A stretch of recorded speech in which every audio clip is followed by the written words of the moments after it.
Let's bring in Fox News contributor Kat Timpf. Kat, what do you think of this segment I just named? Ooh, I love it. I was going to say, this is a new bit.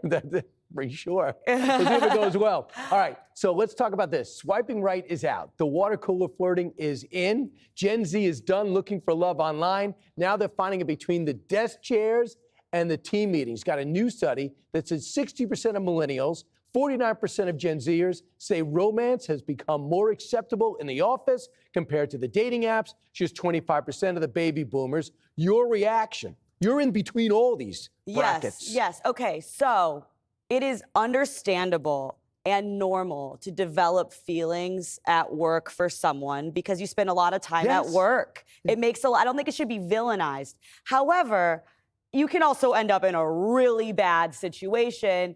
You better hope you get married and stay married and live happily ever after, or that you don't like your job that much, because then if it doesn't work out, then you need to come to work every day and work with your ex every single day. And that is a pain that you shouldn't put yourself in that situation. You met your husband on a dating app. I did. I missed that generation of dating apps. It seems like people your age and younger are tired of it. Is it a problem? Or I thought it makes it easier than going to a bar. It does, but it can be exhausting. It can be exhausting to go through the apps and you meet, and most first dates are really bad. And sometimes people talk too long on the apps and you're just chatting and chatting and chatting. You feel like you have a pen pal, and then you finally meet them and you're like, oh, I have no chemistry with this person. And then you're stuck there until you can think of a reason to leave. Right. The thing that could save America? Ladies' night. Get us married night. again. All right, now to this. Dana White confirms the White House will have a fight night on 1600 Pennsylvania Avenue, UFC style.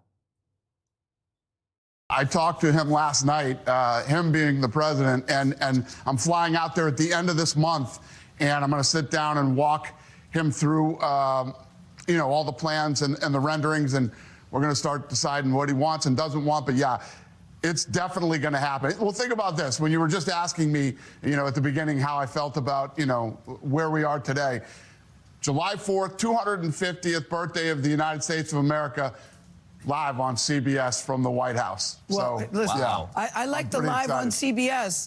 Yeah, live on CBS, who just wrote a big check to Donald Trump. Ivanka is going to be the go-between. She is going to be putting it together, so she's making a brief comeback for the UFC with Dana White. I wasn't sure when he first said this if this would really happen or not, but I didn't rule it out. And I think what a Trump thing to do. What an absolute Trump thing to do. I'm sure people will find a way to be angry about it. I can't imagine being angry about it.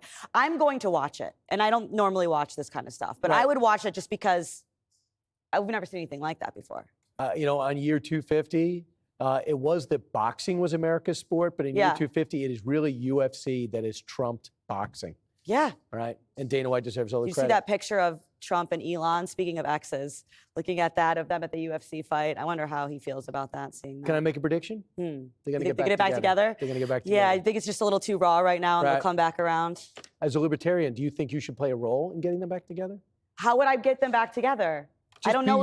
I don't know either one of them. I think I could. I think if I sat down with them, I think that I could get them back together. Right. If I knew them, I would arrange a meet cute between them. I'd be like, hey, you want to get dinner? And then, who's sitting next to each other at dinner? Right. Elon and Trump. I think Elon wants him back because he started kind of posting tweets, saying that positive things or whatever. I think Trump is still upset. It's always tough when you break up with a billionaire. And it's tough to get used to. Hopefully they'll see you come back. Thanks so much, Kat. It's great to see you in person. Great to see you look always. fantastic. Thank you. I appreciate it. Click here to subscribe to the Fox News YouTube page to catch our hottest interviews and most compelling analysis.